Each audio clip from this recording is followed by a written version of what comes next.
안녕하세요, 와빌입니다. 이번에 소개해드릴 썰은 1988년에 만들어진 이웃집 토토로인데요. 이 희망적 영화에는 어떤 무시무시한 썰이 존재할까요? 지금부터 알아보겠습니다.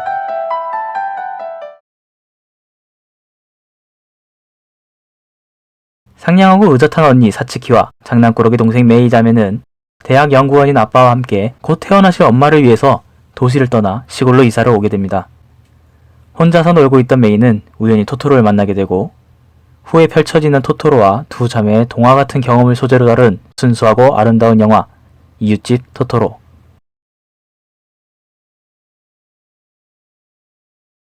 (1963년 5월 1일) 사이타마현 사야마시에서 1학년 여고생이 유괴, 강간, 토막살이 되는 사건이 발생했습니다.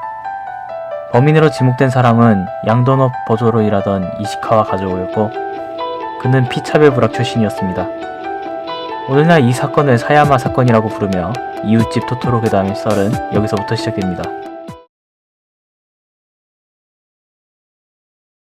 이웃집 토토로의 배경은 사이타마현에 있는 도코로 자와시입니다. 이는 사야마 사건이 일어났었던 사야마시와 근접해 있습니다.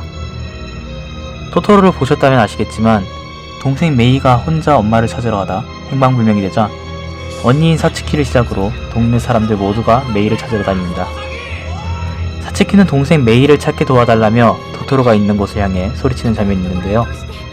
실제로 사야마 사건 당시 피해자인 동생 요시에를 찾기 위해 언니는 범인이 요구한 20만엔을 위조 지폐로 준비해 범인과 약 25m가량 떨어진 거리에서 10분가량 큰 소리로 거래를 위한 대화를 했다고 합니다.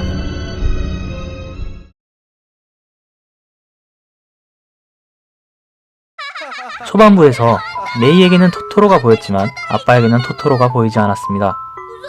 영화에서는 이 부분을 순수한 마음을 가진 어린아이에게만 보이는 존재라고 표현되나 썰에 의하면 토토로는 죽음의 신이며 토토로를 만난 사람은 곧 죽어야 할 사람이거나 이미 죽은 사람이라고 합니다. 다시 한번 사야마 사건을 살펴보면 사건 결과로 16조각으로 토막난 동생을 본 언니는 쇼크로 창난 상태에 빠져 고양이 도깨비를 보았다, 큰 너구리를 만났다 등의 수수께끼스러운 말을 남겼다고 합니다. 이것이 사실이라면 고양이 도깨비는 고양이 버스를, 너구리는 토토로라고 연상되어지네요.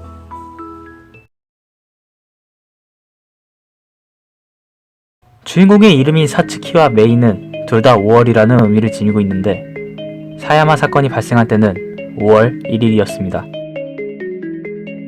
이웃집 토토로와 사야마 사건의 연관성에 대한 너무나 많은 문의글로 인해 미야자키 하야오 감독은 세상으로부터 좌익적인 사람으로 불려지는 것도 쉬운 일이 될 수 있으며 당시 일본을 상징하던 사건인 사야마 사건을 독자적인 시점으로 해석해 이웃집 토토로에 곁들인 것도 없지 않을까요? 라는 애매한 멘트를 하였다고 합니다.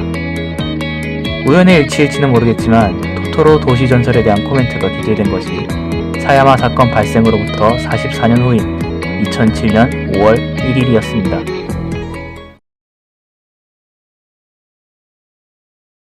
사츠키는 행방불명된 동생 메이를 찾기 위해 토토로를 찾게 되고 그곳에서 고양이 버스를 타게 됩니다.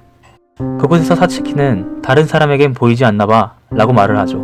썰에 의하면 고양이 버스는 저승과 이승을 이어주는 수단이며 사츠키가 이 버스를 탔을 땐 이미 죽었다라고 표현되고 있습니다.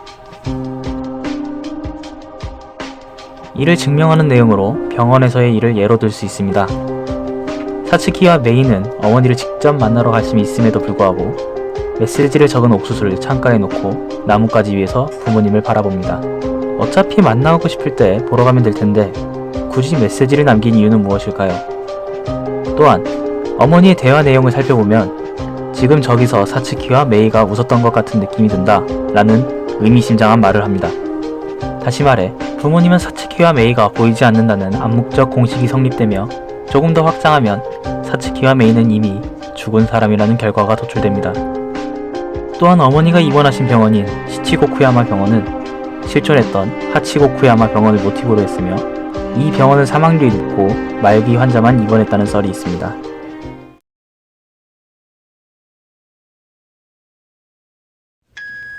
작품을 보면 아빠가 조금씩 무엇인가 원고를 작성하는 씬이 나옵니다.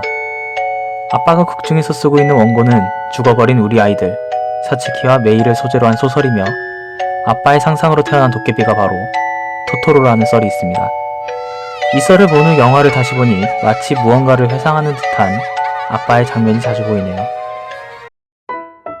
어린이들에게는 순수한 동심을, 어른들에겐 따뜻한 이야기를 늘 전해주려고 하는 지브리 스튜디오의 대표 작품 이웃집 토토로.